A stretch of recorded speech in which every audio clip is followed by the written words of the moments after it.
وطر کے بعد کیا تہجد کی نماز پڑھ سکتے ہیں؟ سنا ہے کہ وطر پڑھنے کے بعد کوئی بھی نفل پڑھنا مکروہ ہے، کیا تہجد کی نماز بھی نہیں پڑھ سکتے؟ بنت طالب کراچی سے۔ رسول اللہ صلی اللہ علیہ وسلم کا ارشاد ہے اجعلوا آخر صلاتکم وطرا، وطر کو سب سے آخری نماز بناؤ۔ اس بیس پر بہت سے علماء کی رائے ہے کہ وطر سب سے آخر میں پڑھنا چاہیے اور وطر کے بعد کوئی نفل نہیں ہے، اور ہمارے شیخ حضرت مفتی رشید احمد صاحب رحمہ اللہ کا موقف بھی یہی ہے، اور احسن الفتاوی میں اس پر بڑا زبردست مدلل رسالہ بھی ہے۔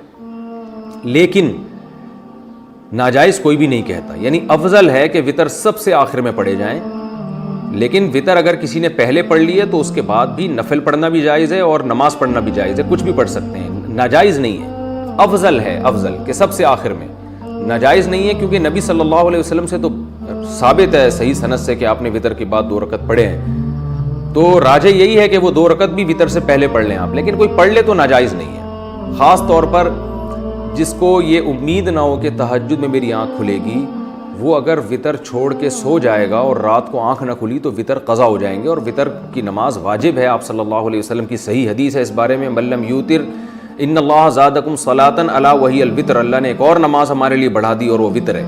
تو وطر کے وجوب کے بڑے مضبوط دلائل ہیں، بہت سخت تاکید ہے وطر کی، تو اس کو آپ قضا نہیں کر سکتے۔ تو اگر رات کو آنکھ کھلنے کا خوف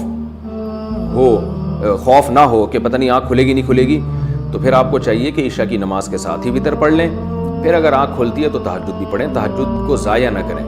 تو بہتر یہی ہے کہ وطر سب سے آخر میں ہو، لیکن پہلے پڑھ لیے تو بھی بلا کراہت، بغیر کسی کراہت کے نماز پڑھنا جائز، اس میں کوئی مکروہ نہیں ہے۔